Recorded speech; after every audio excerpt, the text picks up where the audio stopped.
Gunaji as an actor का traveller? Acting traveller म्हणा ना तुम्ही. म्हणजे मिलिंद गुणाजी ॲज अ ट्रॅव्हलर का फोटोग्राफर? बरं आता परत हे असंच झालं. फोटोग्राफर म्हणावं लागलं आता. फोटोग्राफर का रायटर?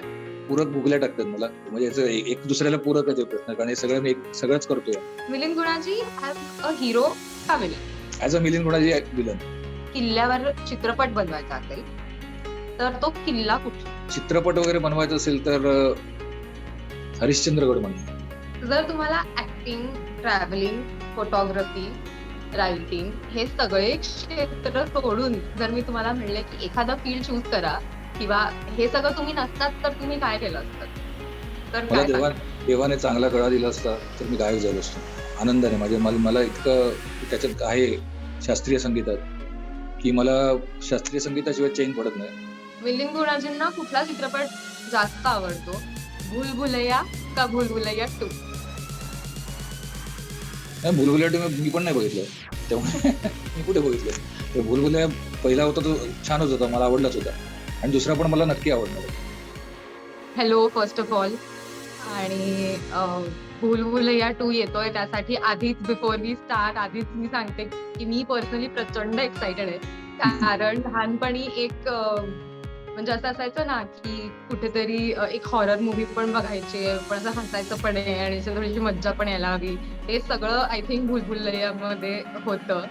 आणि आता सिक्वल येतोय म्हटल्यावर सिक्वल नाही म्हणणार मी, एक भूलभुलैया 2 येतोय याचं हे माझ्यासाठीच खूप एक्साइटिंग आहे आणि ऑडियन्ससाठी तर डेफिनेटली असणार आहे. So me I will start. मला हे सांगायला आवडेल पर्सनली की मी देवदास जेव्हा आला तेव्हा मी साधारण 2 वर्षाची असेल आणि तो मी बघितला खूप नंतर, म्हणजे अराउंड एक मी 5वी-6वीत वगैरे गेले तेव्हा मी एकदा परत बघितला. आणि त्याच्यामध्ये एक सीन आहे की डोलारे डोलारे गाणं संपतं आणि मग तुम्ही येता आणि तुमचा एक डायलॉग आहे आणि तेव्हा आजींना कळतं की माधुरी दीक्षित कोण असते वगैरे, असा तो जो सीन आहे अख्खा. तेव्हा मला तो सीन बघून असं झालं होतं की हे हिरो असायला हवे होते, म्हणजे माझ्यासाठी तुम्ही होतात. कारण की माझ्या डोक्यात हिरो म्हणजे असा टॉल, हँडसम आणि असं रुबाबदार पर्सनॅलिटी असं माझ्यासाठी होतं. आणि तेव्हापासून तुमचं नाव घेतलं की माझ्या डोक्यात तीच इमेज येते. सो वेलकम लाईव्ह इंटरव्ह्यू मध्ये. माझं नाव देवयानी आहे आणि आज आपण भूलभुलैया 2 च्या निमित्ताने भेटलोय. माझा पहिला प्रश्न हाच असेल की भूलभुलैया 2 हा प्रवास सुरू कसा झाला? प्रवास खूप पूर्वीपासून सुरू झाला असं म्हणायला हरकत नाही, कारण त्याचे जे डिरेक्टर अनीस बझमीजी, म्हणजे आधी कोणीतरी दुसऱ्यांनी, मला तर प्रियदर्शननी डिरेक्ट केला होता आणि हा अनीस बझमीनी केला. पण त्यांचा माझा संबंध अनेक वर्षांपासून आहे, म्हणजे ऍटलिस्ट फोनवर, किंवा आता तू म्हणालीस की तू देवदासच्या वेळेस 2 वर्षाची होती, पण माझे जे मुख्य ज्या सिनेमा म्हणजे 90s मधले जे माझे खूप गाजलेले चित्रपट होते त्याच्यामध्ये फरेब, विरासत, असे झोर, जुलमी आणि अनेक चित्रपट होते 94 ते 2002च्या आसपासचे वगैरे. त्या दरम्यान पण अनीस बझमी आणि माझं बोलणं व्हायचं आणि ते मला नेहमी म्हणायचं आपल्याला एक पिक्चर एकत्र करायचं आहे, मला तुझं काम आवडतं, तुझं एक ओव्हरऑल पर्सनॅलिटी पण भयंकर आवडते. पण ते समहाऊ झालं नाही, म्हणजे कधीच असं झालं नाही की आम्ही एकत्र काम केलं. पण अचानक मला मुकेश छाबरा जे आहेत कास्टिंग सध्याचे टॉपचे जे हे आहेत त्यांच्याकडूनच फोन आला आणि मला त्यांनी सांगितलं की याच्याकरता म्हणजे बहुतेक तुमचं अनीस बझमीच्या भूलभुलैया 2 करता I think you will be there in that film, and if म्हणजे तुम्हाला जर शक्य असेल तर तुमची म्हणजे व्हॉट एव्हर अपॉइंटमेंट घेऊन तुम्ही त्यांना भेटून घ्या, तुम्हाला बेसिकली स्क्रिप्ट, तुमचा रोल वगैरे सगळं नरेट केलं जाईल त्याच्याकडून. जेव्हा मी भेटलो तेव्हा ही वॉज सो हॅपी आणि आय वॉज एक्स्ट्रीमली थ्रिल्ड, कारण मला त्यांचे सगळे चित्रपट माहितीच आहेत आणि एक अत्यंत उत्कृष्ट दिग्दर्शक आहेत ते. आणि त्यांनी मला एकंदरीत रोलचं सगळं आराखडा वगैरे सगळं सांगितलं आणि ओव्हरऑल सांगितलं की आपने तो बहुत सारे ठाकुर किए हैं माझ्या हां. मी इतके ठाकूर केलेत की मलाच आता साधारण विसर पडलाय मी किती ठाकूर केलेत करेक्ट, बॉलिवूड. करेक्ट. त्यातले पण प्रामुख्याने सांगायचं तर विरासत मधला बल्ली ठाकूर प्रचंड गाजला होता. नंतर देवदास मधला जो तू म्हणालीस तू कालीबाबू, तो पण ठाकूरच होता. असे खूप मी ठाकूर केलेत. इव्हन मराठीत सुद्धा ठाकूर केलेत, पण जास्त मी हां. हिंदी चित्रपट केल्यामुळे त्याच्यात केले. तर हा तसाच ठाकूर आहे, पण त्याला काही शेड्स आहेत आणि वेगळ्या टाईपचा ठाकूर आहे. म्हणजे आता हे काय टाईपचं ठाकूर आहे मी तुम्हाला आता सांगू शकत नाही, कारण तुम्हाला चित्रपट बघायचा आहे. पण अतिशय पॉवरफुल कॅरेक्टर आहे जे आहे ते, आणि तापट आहे. तर तापट आहे. फिर हेराफेरी माझा मला वाटतं. पुढचा प्रश्न तोच होता, की तुम्ही आतापर्यंत बरेच रोल्स केलेत आणि बरीच वर्ष झाली तुम्ही या इंडस्ट्रीत आहात. तर ऑडियन्सला ह्यावेळेस काय वेगळं बघायला मिळणार आहे? कारण की ठाकूर तुम्ही अनेक केले आहेत. पण ह्या कॅरेक्टरची काय स्पेशालिटी आहे? आतापर्यंत जे मी ठाकूर केलेत त्यातले 95% ठाकूर हे निगेटिव्ह ठाकूर होते. म्हणजे खलनायक ठाकूर, प्रॉपर खलनायक त्याला म्हणतात. तसे कारण तुम्ही बघितलं की माझे बहुतेक चित्रपट आहेत ते आयदर मी डॉन असतो किंवा टेररिस्टचा हेड असतो, किंवा मी काहीतरी असा जसा फरेब मधला भयंकर असा काय म्हणतात ते चिडका म्हणतात नाही, पण वरून कळत नाही, स्वाव ज्याला म्हणतात, एकदम वरून सॉफ्ट पण आतून एकदम खतरनाक अशा टाईपचा पोलीस इन्स्पेक्टर जो विलनच आहे.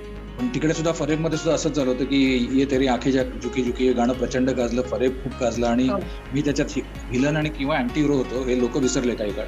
आणि जसं तू म्हणालीस तसंच त्यांनाही असं वाटलं की मी बहुधा हिरो कॅटेगरीमध्ये येतोय, त्याच्यानंतर मी काही हिरोचे चित्रपट सुद्धा केले. पण हे म्हणजे जसं आपल्या एक हिंदी चित्रपट इंडस्ट्रीमध्ये काय होतं की एकदा तुम्ही एका टाईपचे रोल केले की तुम्हाला छापा बसतो, एक छाप पडते Correct. की हा म्हणजे मिलिंद गुणाजी येणार म्हणजे हे असंच करणार. जनरली लोकांना त्या भूमिकेत मी आवडायला लागतो. तसे मी अनेक केले, म्हणजे माझ्या मते मला 2-2.5च्या वर झालेच ते माझे प्रोजेक्ट्स. आणि मला आता आठवत पण नाही मी कुठे काय किती काय केलं, पण मला माहितीये की हा जो आहे पर्टिक्युलर हा इतरांपेक्षा नक्की वेगळा आहे. कारण मी आता तुमचा म्हणजे सस्पेन्स त्याच्यातलं हे करत नाही, कारण त्याचे शेड सांगत नाही, पण हा नक्कीच इतरांपेक्षा वेगळा आहे आणि तुम्हाला आवडेल कदाचित हा ठाकूर, म्हणजे सांगता येत नाही, म्हणजे अशा टाईपचा ठाकूर आहे. So I am just waiting की कसं काय त्यांनी पोर्ट्रे केलं ओव्हरऑल त्या चित्रपटात, की आम्ही डबिंग पुरतं आमचं बघतो काम, पुढे आम्हाला पण माहिती नसतं की काय काय झालं पुढे चित्रपटात. So let's see. नाही, नक्कीच मला वाटतं की ऑडियन्सला नक्कीच हाही ठाकूर तेवढाच आवडेल. दुसरं मला असं विचारायचं आहे की भुलभुलैया एक लेजेंडरी मूव्ही होती, जसं मी मगाशी म्हटले की सगळ्यांनाच अगदी आत्ता विचारलं तरी सगळे ती स्टोरी अशी पाठ आहे लोकांना, की कधी कुठला जोक येणार आहे, कधी कोणाची एंट्री आहे, इथपर्यंत सगळ्यांना सगळं माहिती असतं. तर ह्या सिनेमाची आणि म्हणजे भुलभुलैया 2 ची आणि भुलभुलैयाचं कंपॅरिझन नक्कीच केलं जाईल. तर मला तुम्ही सांगा की भुलभुलैया 2 ची अशी काय स्पेशालिटी आहे जी त्याला वेगळं करणारे भुलभुलैयापासून? कम्पॅरिझन होईल, पॅटर्न सिमिलर आहे, पण चित्रपट त्याची जी स्टोरी आहे ती पूर्णपणे वेगळी आहे. म्हणजे तुम्हाला त्याचाच भास होत राहील कदाचित, तेच सगळं वातावरण तसंच सगळं, पण स्टोरी पूर्ण वेगळी आहे स्टोरी. आणि वेगळ्या अंदाजाने एक रोमॅन्टिक स्टोरी किंवा जे काय ते हॉरर कॉमेडी जे काय ते एका वेगळ्या अंगानं अनीस बझमीने पेश केलं. सो ही भुलभुलैया सारखी आहे, पण भुलभुलैयापेक्षा खूप वेगळी आहे. मला हे विचारायला आवडेल की तुमचा इंडस्ट्रीतला प्रवास, म्हणजे आता मी देवदास पासून बघितलंय म्हणून मी स्पेसिफिकली त्यापासून विचारतेय की देवदास ते आता भुलभुलैया 2 ही खूप मोठा स्पॅन आहे आणि ह्या स्पॅन मध्ये तुम्ही ऍज अन ऍक्टर काय चेंजेस नोटीस केलेत तुमच्यामध्ये पण, इंडस्ट्रीमध्ये पण, आणि एकंदरीतच कामाचा जो फ्लो असतो किंवा आपण जे म्हणतो की एक कल्चर असतं ते बदललं आहे का, किंवा ते काय चेंजेस तुम्ही नोटीस केले?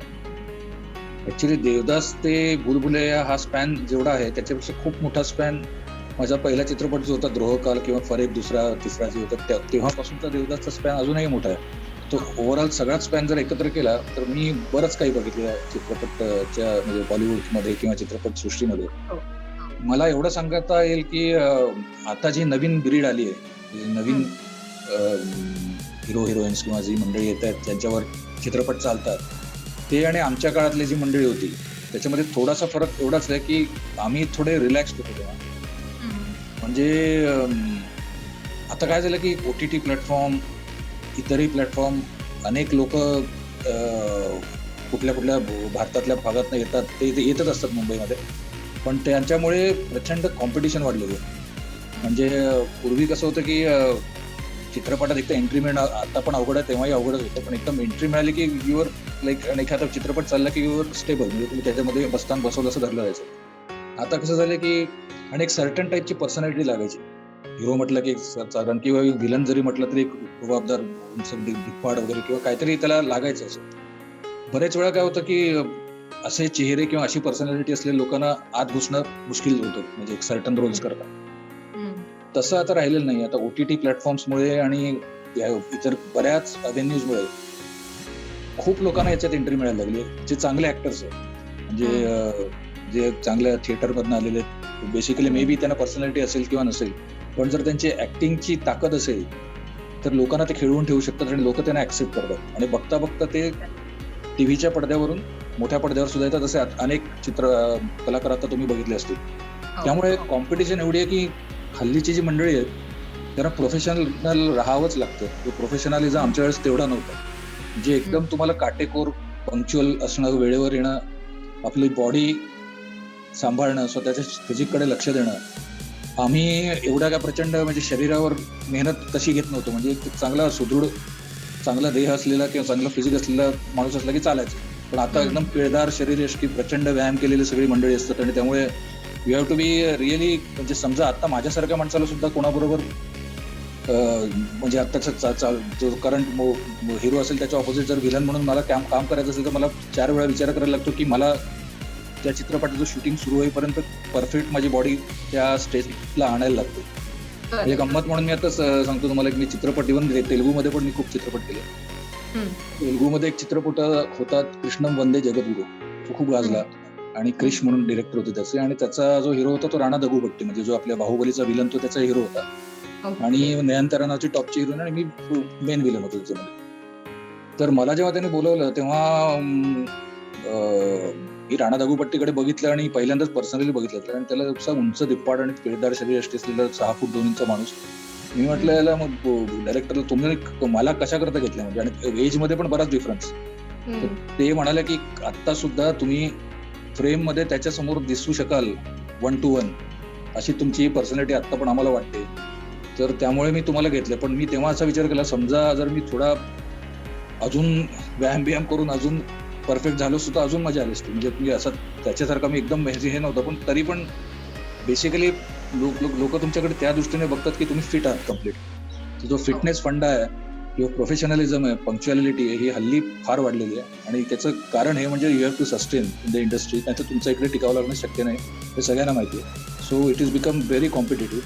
हाच मुख्य डिफरन्स आहे. अदरवाईज टेक्निकली सध्या ती इंडस्ट्री खूप ॲडव्हान्स झालेली आहे. आमच्या वेळेस ऑफकोर्स टेक्निक असं नव्हतं. मी माझं स्वतःचं, तर तुम्ही भटकंती वगैरे पण बघितलं असेल का, बघितलंस का मला माहित नाही, पण ते खूप पॉप्युलर प्रोग्राम होता, ट्रॅव्हल शो स्वतःचाच होता. मी बघितलंय, माझ्या फॅमिली बरोबर बसून बघितलंय. म्हणजे किल्ले वगैरे जे दाखवायचो ते नॉर्मल कॅमेरा, नॉर्मल सगळं असायचं. आता तसे ड्रोन आले, ते ड्रोनवर आकाशात गेले की सगळे चित्रच बदलतात ना. जो वरून पर्स्पेक्टिव्ह मिळतो त्यांना प्रचंड फरक पडतो. आमच्याकडे ड्रोनच नव्हते, सो ती टेक्नॉलॉजीच नव्हती आमच्या वेळेस. आता सुद्धा काही शॉट्स जेव्हा आम्ही चित्रपटातले घेतले जातात तेव्हा ड्रोनने घेतले जातात. समोरून कॅमेरा असतो आणि कुठले कॅमेरे असतात. नंतर ते छोटा आपला गोप्रो असतो ऍक्शन सीन्सच्या वेळेला. म्हणजे एवढे सगळे कॅमेरा आणि एवढे सगळे इक्विपमेंट्स आले आहेत की technically it is highly advance. पण शेवटी ते तिकडेच येतं. म्हणजे स्टोरी जर चांगली असेल, तिचं ग्रिपिंग असेल तरच चित्रपट चालतो. फक्त टेक्निकली काहीतरी प्रचंड केलं तर ते चालेलच असं नाही. म्हणजे ते बेसिक आहे ते तसंच राहिलंय, फक्त technically we are very advance. Correct. आणि coming back to generation to generation, आता तुम्ही बघितले आहात ह्या सिनेमा गेलं तर खूप म्हणजे एक्सपिरियन्स पासून अगदी रिसेंटली इंडस्ट्रीमध्ये पॉप्युलर झालेले अशी स्टारकास्ट आहे.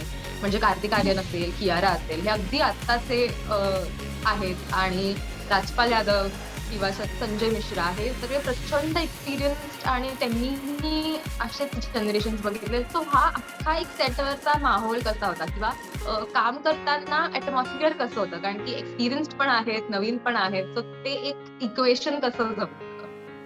तर माझ्या बाबतीत सांगायचं तर तू सांगितलेली जी सगळी मंडळी आहेत त्यांच्यापेक्षा सगळ्यांपेक्षा तसं सिनियर म्हणायला पाहिजे. कारण माझ्या बरोबरची आहे ती टब्बू आहे. म्हणजे टब्बू विरासतमध्ये माझ्या बरोबर होती आणि टब्बूच आणि आम्ही तेच म्हटलं की 23 वर्षांनी आम्ही एकत्र काम केलं आफ्टर 23 इयर्स. तर त्यामुळे राजपाल वगैरेच्या बरोबर मी बरेच केलेत, म्हणजे खट्टा मिठा असेल किंवा मला वाटतं फिर हेराफेरी किंवा असे बरेच चित्रपट त्याच्याबरोबर मी केलेत. आन नावाचा चित्रपट होता. संजय मिश्राबरोबर मी काम नव्हतं केलं, पण बाकी बहुतेक आणि कार्तिक आर्यन आणि कियारा बरोबर पहिल्यांदाच केलं. पण काय असतं, एकदा जस्ट तिकडे ग्रुप जमला, एक 2-4 सीन झाले की मग ते सेटवरचं वातावरण सगळं वेगळं होऊन जातं. सगळे टाइमपास मंडळी असल्यामुळे धमालच चालायची सेटवर, म्हणजे फक्त भंकच चालायची. त्यातल्या त्यात म्हणजे लोकांना जरा माझी पर्सनॅलिटी बघून लोक थोडेसे बिचकतात, पण त्यांना पण कळलं की हा आपल्याच जातीतलं आहे. तेव्हा मग ते आणि काय मोस्टली सगळं शूटिंग आमचं रात्री असायचं. बहुतेक शूटिंग जी रात्रीचीच फिल्म असं म्हणायला हरकत नाही. त्यामुळे सगळे 3-4च्या सुमारात पेंगत असायचे सकाळी. तेव्हा कोणतरी असं टाइमपास करणार नसेल तर मग झोपच लागणार, म्हणजे लागू शकली असते आम्हाला.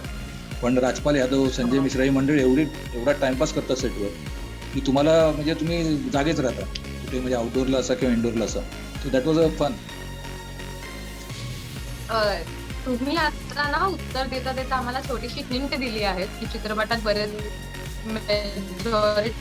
नाईट सीन्स आहेत आणि तर मला ह्याच्यावरती हे विचारायला आवडेल की नाईट शूट हा कॉन्सेप्ट म्हणजे आता बाहेरून बघताना आम्हाला ते फार सोपं वाटतं की काय एकदम मजा असेल, चिल असेल सेटवरती. पण नाईट शूट करताना पण काहीतरी प्रॉब्लेम्स येत असतील, काहीतरी डिफिकल्टीज येत असतील किंवा चॅलेंजेस येत असतील, तर त्याबद्दल आम्हाला काय सांगाल? आणि सेटवरचे एखादे थोडेफार किस्से तुम्हाला आठवत आहेत का, जे शूट करताना की अरे यार काय झालं हे, असा एखादा किस्सा आठवतोय का? सगळ्यात म्हणजे सुरुवातच झाली चित्रपटाची तेव्हा आम्ही कुठेतरी भलतीकडे लखनौ साईडला शूटिंग करायला गेलो आणि तिकडे आमचं हॉटेलपासून लोकेशन आणि 1.5 तास अंतरावर असायचं. म्हणजे अख्खी रात्र शूटिंग करायचं आणि त्याच्यानंतर 1.5 तास परत प्रवास करायचा. म्हणजे हॉटेलला येईपर्यंत आम्ही म्हणजे उजाडलेलाच असायचं डायरेक्ट आणि असे झोपेतच असायचो. तर बेसिकली तो मेन प्रॉब्लेम होता आम्हाला. हे जे सगळं वातावरण होतं त्याच्यामध्ये म्हणजे झोप, चांगलं फ्रेश राहणे, ज्या वेळेला फ्रेश दिसणे, that was the major issue. कारण ते ऍक्च्युली दररोज रात्र करणं म्हणजे सोपं नाही. दररोज नाईट शिफ्ट केल्यावर आणि काय असतं की तुम्ही जर परत गेलात आणि हॉटेलवर झोपलात तर ते तुमची झोप कधीच होत नाही, कारण हॉटेलमध्ये इतके आवाज आणि डिस्टर्बन्सेस असतात की तुम्हाला दिवसाची झोप होतच नाही कधी. त्यामुळे हार्डली 2-3-4 तास मॅक्सिमम झोप मिळते आणि मग बाकी सगळ्या वेळ तुम्ही तुमचे कामात असता आणि मग उरलेल्या वेळ शूटिंग करत असता. सो ती एक तुमचं रुटीन बनतं, जे तसं सोपं नाहीये. त्यामुळे प्रकृतीची खूप हेळसांड होते. त्यामुळे you have to really be careful. आणि त्याच्यात परत तुम्हाला जाऊन जिम मध्ये जाऊन थोडंफार फिट पण राहायचं असतं. हे सगळं कधी करतो आम्ही, मलाच आता असतील होतं आम्ही कसं काय करतो. पण असं आम्ही आता मी तर अनेक चित्रपट केलेत सेटवर. असं म्हणजे प्रँक्स वगैरे चालू असायचे, पण म्हणजे मी असताना असे काही प्रँक्स केले नव्हते. ही मंडळी सततच काहीतरी करत असायची. राजपाल आणि संजय मिश्रा त्यांचं काहीतरी चालू असायचंच. म्हणजे मध्येच भांडायचे, काय मध्येच एकदम एकत्र गळ्यात गळे घालायचे, मग आम्ही असायचो. म्हणजे असं काही चालायचं. म्हणजे असं जनरली असं काही मोठं असं काहीतरी घडलं असं मला नाही आठवत, कारण मी असताना तरी असं काही झालं नाही. पण गाणी म्हणणे मोठमोठ्याने, नंतर जोक्स मारणे, हे आमचं कंटिन्युअसली अव्याहत चालू असायचं. आणि अचानक मग सीन सुरू झालं की जे सीनचं माहोल आहे त्याच्यामध्ये सगळे पटकन चेंज होऊन जायचे. ऑल आर गुड ऍक्टर्स, सगळे सीझन्ड ऍक्टर्स असल्यामुळे आम्हाला त्याचा कसलाच इश्यू नव्हता आम्हाला. आणि गिव्ह अँड टेक सॉलिड व्हायचं. म्हणजे बरेच वेळा मग आणि अनीस बज्मी जे असतात की ते जे काही लिहिलेलं असतं ते त्याप्रमाणे जातातच, पण समजा ऐन वेळेस आम्ही काहीतरी केलं चित्रविचित्र, त्यांना जर आवडलं तर ते ठेवून देतात. मग कसं ते सुंदर ते काहीतरी नवीन प्रोडक्ट तयार होतो. असं ते छान सगळं शूटिंग झालं होतं. अगदीच. म्हणजे आपण जेव्हा म्हणतो की हॉरर कॉमेडी आहे किंवा हे, तर मला वाटतं कॉमेडी हा विषय कुठेही आला ना की इम्प्रोव्हायझेशन हे प्रचंड त्याला महत्व असतं. म्हणजे नाटक असेल, मूव्ही असेल, काय एखादी सिरीज असेल, काहीही असेल, म्हणजे इम्प्रोव्हायझेशन हा खूप इम्पॉर्टंट फॅक्टर आहे असं मला वाटतं. तुम्ही आणि आता सांगितलं. मला टायमिंग वरतीच विचारायला आवडेल की ह्या मूवीचा जॉनर हॉरर कॉमेडी आहे, तर टायमिंग हे जे आपण सतत ऐकतो की नाही टायमिंग महत्वाचं, तर टायमिंग महत्वाचं म्हणजे नक्की काय आणि म्हणजे ते कसं साधलं तुम्ही? टायमिंग हे मला वाटतं उपजत असते. ते तुम्हाला शिकून वगैरे पण अवघड आहे येणं. कारण ते तुम्ही बेसिकली टेक्निक शिकू शकता. पण टायमिंगच हो. सगळ्या ऍक्टिंगचा आत्मा आहे असं माझं मत आहे. आणि ते तुम्हाला खरोखरच उपजत असतं. आणि ते जेव्हा 3-4 चांगले ऍक्टर्स एकत्र येतात, तेव्हा ते आपोआप घडत जातं. म्हणजे समोरच्याने कुठे संपवलं आणि कुठे आपण उचलायचं, ह्याचं जे टायमिंग असतं ते करत असतानाच तुम्हाला जाणवतं की हे मस्त होत चाललंय. आणि मग ते त्याच्यामध्ये मग इम्प्रोव्हायझेशन झालं की संजय मिश्रासारखा माणूस काहीतरी मध्येच अजून काहीतरी घुसवायचं. मे बी म्हणजे आम्ही रिहर्सलच्या वेळा ते बोललेलोच नसायचो काही. पण अचानक हा काहीतरी नवीनच बोलून जायचा. ते कदाचित त्याच्यात फिट व्हायचं. मग त्याच्यात तुम्ही you have to be ready to give a repartee. तिकडे म्हणजे अब्रप्टली जरी तो म्हणजे काहीतरी बोलला आणि जर पुढे अजून काहीतरी छान होणार असेल तर कोणतरी त्याच्यामध्ये अजून काहीतरी ऍडिशन करणं आवश्यक असतं. ती जर परफेक्ट ऍडिशन झाली तर ते सगळं छान तो सीन जमून येतो. तर ते हे सगळे जे त्याला टायमिंग म्हणतात. अर्थात आपल्याकडे पण मराठीत एकशे एक दिग्गज मंडळी आहेत, म्हणजे कॉमेडीमधले आहेत. पण हिंदीमधले ही सगळी जी मंडळी आहेत ते पण सध्याचे सगळे टॉपचे कलाकार असल्यामुळे मला तर खूप मजा आली यांच्यावर काम करून. नक्कीच. आणि coming back to the release, की आता चित्रपट रिलीज होणार आहे, तर मला जाणून घ्यायला आवडेल की पहिला दिवस जो असतो किंवा पहिले 2 दिवस जे असतात, की आता चित्रपट की आता आज बाबा रिलीज झालाय मूव्ही आणि म्हणजे ऑडियन्स रिस्पॉन्स युजुअली कसा असतो किंवा ती एक्साइटमेंट आहे का तुमच्या मनात हे जाणून घ्यायची, की अरे आपला चित्रपट येतोय तर आता काय प्रतिक्रिया असणार आहे, किंवा ती एक भावना काय असते, की आता एवढ्या कमी दिवसांवरती आपला रिलीज आलाय, तर ते कसं काय असतं? असतं, आम्ही जेव्हा काम करतो ना ते आमचे कष्ट ऍक्च्युली कोणाला दिसत नाहीत. म्हणजे खरं सांगायचं जे the amount of hard work that we do त्याचं, आणि शेवटी एका दिवसात म्हणजे एका शो मध्ये त्याचं सगळं काय ते त्याचं रिपोर्ट येणार असतो. आणि मग तो चांगला वाईट काय ते आपल्या हातात काहीच नसतं. ते चांगला वाटला प्रेक्षकांना तर चांगलं आहे, नाही वाटला तर आपण काहीच नाही करू शकत. पण जर चित्रपट आवडला लोकांना आणि चित्रपट चालला तर त्यातल्या सगळ्यांना त्याचा फायदा होतो. आतापर्यंत माझा अनुभव आहे. जो हिट झाला चित्रपट तो सगळ्यांना फायदा होतो. फ्लॉप झाला तर जनरली आमचेच चित्रपट आमच्या पण लक्षात राहत नाहीत, अशी परिस्थिती असते. पण जशी आता याची हवा आहे ऑलरेडी, आणि जसं आता यू आर एक्साइटेड, तसं मला चिक्कार लोकांचे फोन येतात. चिक्कार लोक सांगतात की आम्हाला we are just waiting for this. तर मला दिसतंय की हे बहुतेक उत्तम करणार, कामगिरी करेल हा चित्रपट. पण कसं असतं की जे मेन लीड्स असतात, जे हिरो हिरोईन असतात, त्यांना सगळ्यात जास्त टेन्शन असतं. मी काही वर्ष माझ्या सुरुवातीच्या करिअरच्या काळात मी काही वर्ष झेलले होते, त्याच्यावर ते मात्र जबरदस्त टेन्शन असतं. कारण if you are a hero, you are as good as your last film. तर तुमचं जे लास्ट फिल्म जर चालली ही नाही चालली तर मग परत तुम्हाला फुल टेन्शन असतं. कारण तुमच्यावर परत पुढच्या अनेक पिक्चरचे पैसे लागलेले असतात वगैरे वगैरे, अनेक त्याच्यात गोष्टी असतात. त्यामुळे सगळ्यात जास्त टेन्शन दिग्दर्शक हिरो हिरोईनला असतं, प्रोड्युसरला ऑफकोर्स असतं, त्याचे पैसे लागलेले असतात. पण आम्हाला सुद्धा असतंच.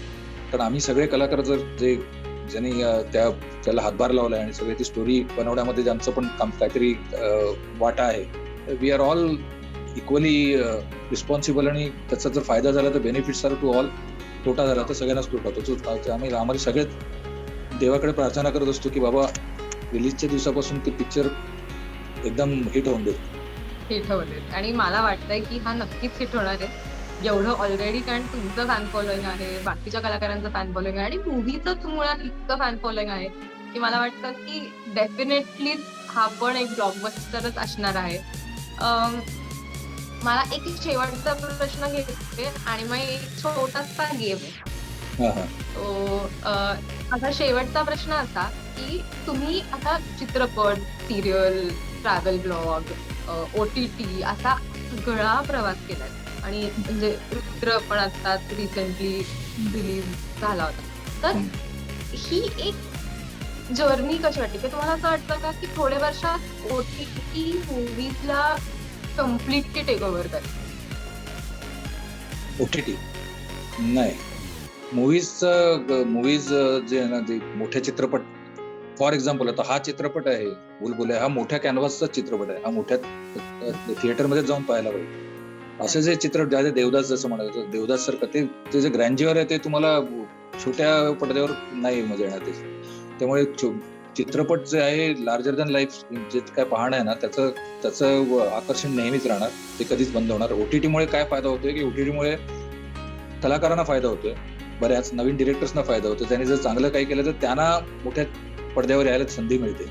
आणि दुसरं असं होतं की मोठ्या पडद्यावर पण जातं सध्या काही कालबाह्य झालेत किंवा काही मध्ये काळात काम केलं नाही, जसे कलाकार आहेत, काही नवोदित कलाकार आहेत, असे जे काय आहेत त्यांना तिकडे जर नीट स्कोप हे मिळालं नसेल किंवा त्यांना मधला काळ काही चांगला गेला नसेल तर ते परत OTTच्या मार्फत रिवाईव्ह व्हायला लागलेले आणि परत मोठ्या पडद्यावर आलेले. म्हणजे ते सायकलच असणार आहे पुढे सुद्धा. म्हणजे एकामुळे दुसरं बंद झालं असं मला नाही वाटत कधी. डेफिनेटली. ओके, सो गेम तर खूप मोठा नाही आहे. बेसिक 5-6 प्रश्न आहेत, त्याचे तुम्हाला फक्त उत्तर द्यायचे. पहिला प्रश्न, Milind Gunaji as an actor का ट्रॅव्हलर? काय मला ऐकून ऍक्टर का? Milind Gunaji as an actor का ट्रॅव्हलर?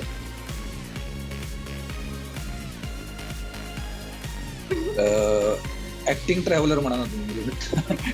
ट्रॅव्हल करताना मी दोन्ही माझ्या हे प्रॉवेस दाखवतो, ऍक्टिंगची सुद्धा आणि फोटोग्राफीची सुद्धा. असं असेल तर बरं होईल. पण ट्रॅव्हलर मला जर विचाराल तर ट्रॅव्हलर जास्ती थोडं पारड्यामध्ये वजन जास्ती. ओके, मिलिंद गुणाजी ॲज अ ट्रॅव्हलर का फोटोग्राफर? परत हे असंच झालं.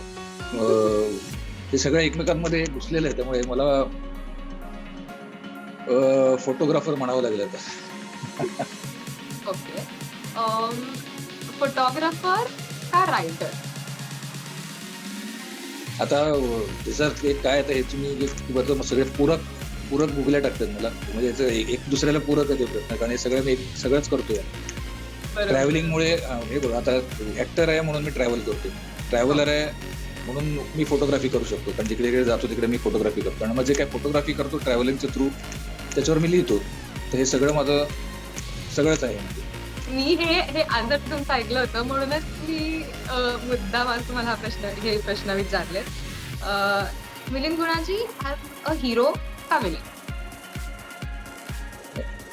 पर्सनली विचारशील तर म्हणजे लोकांना माहिती आहे मी काय आहे ते, पण म्हणजे as a Milind Gunaji villain. Okay, तुम्हाला जर महाराष्ट्राच्या एका स्पेसिफिक किल्ल्यावर चित्रपट बनवायचा असेल तर तो किल्ला कुठला?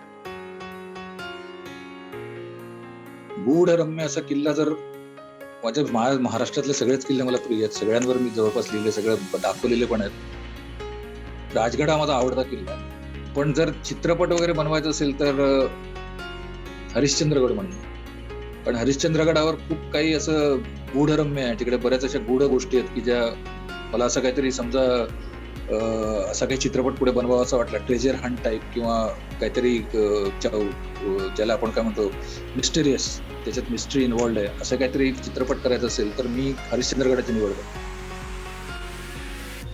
ओके, जर तुम्हाला ऍक्टिंग, ट्रॅव्हलिंग, फोटोग्राफी, रायटिंग हे सगळे क्षेत्र सोडून जर मी तुम्हाला म्हणले की एखादा फील्ड चूज करा किंवा हे सगळं तुम्ही नसतात तर तुम्ही काय केलं असतं, तर मला देवाने चांगला गळा दिला असता तर मी गायक झालो असतो आनंदाने. मला इतकं त्याच्यात आहे शास्त्रीय संगीतात की मला शास्त्रीय संगीताशिवाय चैन पडत नाही, तो माझा अविभाज्य घटक आहे.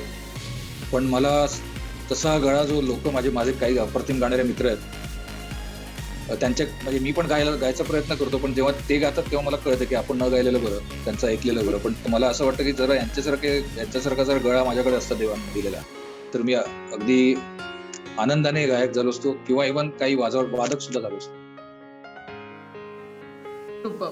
लास्ट शेवटचा प्रश्न, मिलिंद गुणाजींना कुठला चित्रपट जास्त आवडतो, भूलभुलैया का भूलभुलैया 2? नाही, भूलभुलैया 2 मी पण नाही बघितलं, त्यामुळे मी कुठे बघितलं.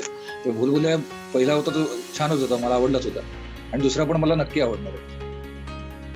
डेफिनेटली. तुम्हाला खूप खूप शुभेच्छा रिलीज साठी. आणि मी तर जाऊन बघणारच आहे, पण मला माहिती आहे की प्रेक्षकही तेवढीच गर्दी करतील आणि तेवढ्याच उत्साहात हा सिनेमा बघायला येतील. थँक्यू सो मच, आम्हाला आज वेळ दिलीत आणि आम्हाला चित्रपटाबद्दल सांगितलं. धन्यवाद, थँक्यू सो मच. एबीपी माझा, उघडा डोळे बघा नीट.